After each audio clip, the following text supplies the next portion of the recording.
Pasti nggak banyak orang tertarik sama racun kali ini, tapi TWS kali ini bener-bener menjadi opsi terbaik gua selain dari TWS bawaan handphonenya sendiri. Jadi ini adalah Razer Hammerhead Hyperspeed dengan edisi spesial PlayStation.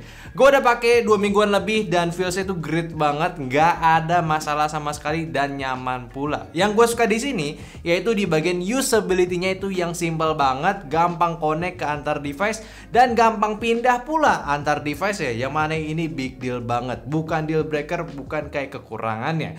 Kayak flagship TWS yang lainnya aja dah, udah hadir dengan banyak fitur pula. Dan disclaimer juga, yang gue pakai ini sebagaimana ya gue penggunaan buat gue sendiri, bukan untuk yang diususkan sama TWS ini, yaitu penggunaan di konsol. Tapi ya skema yang gue pakai di sini ya simple aja, gue pakai ke handphone dan juga ke laptop gue dulu. Oke, jadi langsung aja dari desain si TWS-nya, yang mana ini PlayStation Edition, yang warnanya itu putih matte, logonya ada logo PlayStation dengan emboss Razer pula, dan LED indikator untuk baterai case-nya sendiri, serta untuk pengecasannya dia udah pakai port Type-C. Agak sedikit bulky buat case-nya, tapi masih aman juga kalau misalkan masukin ke dalam kantong gua.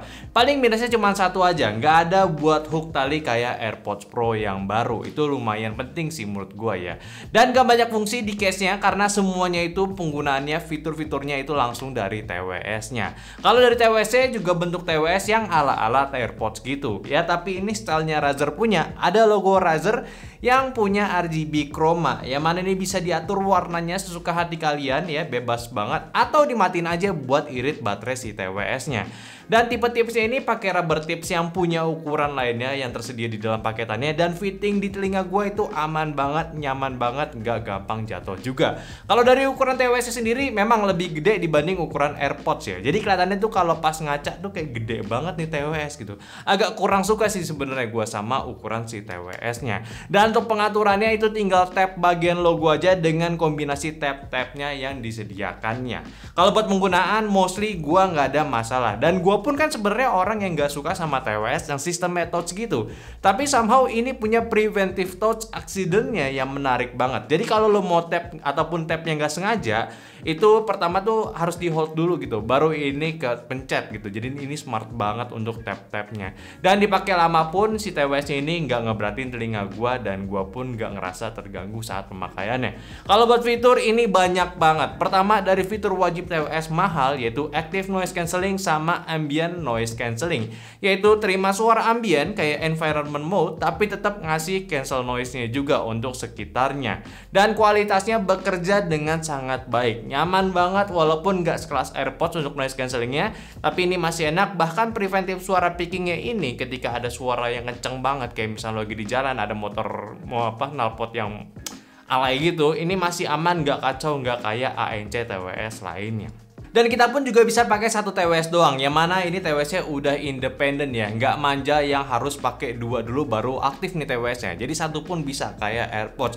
Terus buat fitur gamingnya dia ada buat reduce latensinya, dan ini kerasa banget bedanya pas lagi di mode Bluetooth, dan ini pun jadi lebih real time testingannya. Tapi kalau buat kualitas suara pun gue sih nggak notice ada perbedaan suara di pendengaran gue ya. Dan kualitas suaranya pun juga enak, smooth, nggak berat sebelah juga, tapi tetap tipikal audio gaming, yang mana ini ngutamain imersivitas gamenya dulu dibanding suara voice ya. Jadi bass sama treble-nya itu di boosting, tapi secara overall nggak bikin lu heran kalau pas cobain pertama TWS ini kayak ini TWS kok jelek ya? Enggak kayak gitu. Ini yang pas pertama lu coba langsung wah ini enak nih si TWS-nya. Kalau untuk stagingnya ya standar TWS, nggak luas-luas banget, dan spesifikasinya pun udah oke juga, standar sama kayak TWS mahal. Omongin soal konektivitas, ini yang bikin gue suka sama TWS Razer kali ini. Pertama dari mode Bluetooth ya, yaitu mode standar di TWS ini gue bisa konekin ke handphone ataupun ke device lainnya pakai Bluetooth, dan juga dia punya dongle Hyperspeed, yang mana dongle menggunakan USB Type-C. Ini simple banget penggunaannya. Dan dongle-nya ini udah jelas nggak ada latensi kayak si Bluetooth punya gitu ya. Dan ada pula software atau lebih tepatnya aplikasi untuk handphone kalian, yaitu bernama Razer Audio, yang lu bisa download di Play Store ataupun di App Store.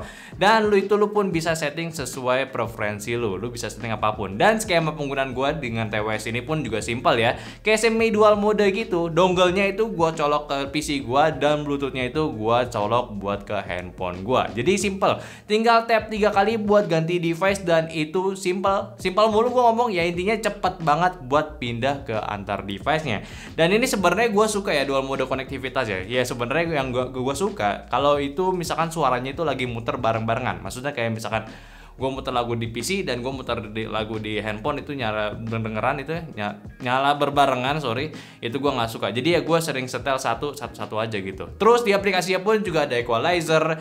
Ini aplikasinya juga udah enak, bisa lo atur sesuai yang lo suka karena dia itu memberikan 10 band equalizer, jadi cukup detail untuk setiap frekuensi yang lo pengen atur. Sama soal baterai, ini tergolong awet banget. Sesuai sama klaimnya itu bisa 30 jam ya, walaupun gue nggak pakai selama itu dalam sekali penggunaan, tapi sehari gue pakai ini nggak minta di charge, dan ngecharge-nya mungkin kayak seminggu sekali doang sih.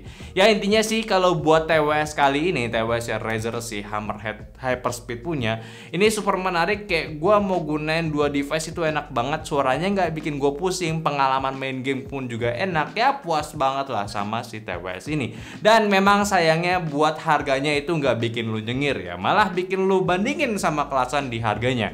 Kayak kalau lu cek di website globalnya, Razer ini aja dihargain $149. Kalau kita konversiin ya kurang lebih di 2,3 jutaan. Tapi ya ini wajar banget, ini versi flagshipnya si Razer Hammerhead TWS. Dan ada pula yang lebih murahnya kalau kalian pengen beli dan lu bisa beli langsung. Kalau misalkan yang ini, yang Hyperspeed Edition, ini belum dijual pasaran ya, masih sabar, kabarnya sih bakalan dijual mulai bulan April bulan depan ya. Tapi kalau lu consider beli TWS baru dan punya budget lebih ya go for it aja sama TWS ini, lu cobain aja, pasti nggak nyesel. Bahkan gue udah tes 2 mingguan pun gue nggak ngerasa ada keanehan penggunaan si TWS ini. Bahkan gue paling nyaman banget ya, senyaman itulah gue menggunakan TWS ini. Jadi ya mungkin tadi lo pembahasan gue dari Razer Hammerhead Hyperspeed ya. Ini salah satu TWS terbaik yang pernah gue coba selain dari TWS dari handphonenya kayak AirPods dan juga earbuds si Samsung. Jadi kalau mau juga share video ini ke teman-teman kalian yang lagi butuh TWS gaming tanpa like juga, dan jangan lupa kasih pendapatnya di kolom komentar sama like video ini kalau kalian suka, dan follow semua sosial media kita yang ada di Instagram, TikTok, Facebook, dan Discord yang semua linknya itu ada di deskripsi. Dan terakhir, sampai jumpa di videonya selanjutnya. Bye bye.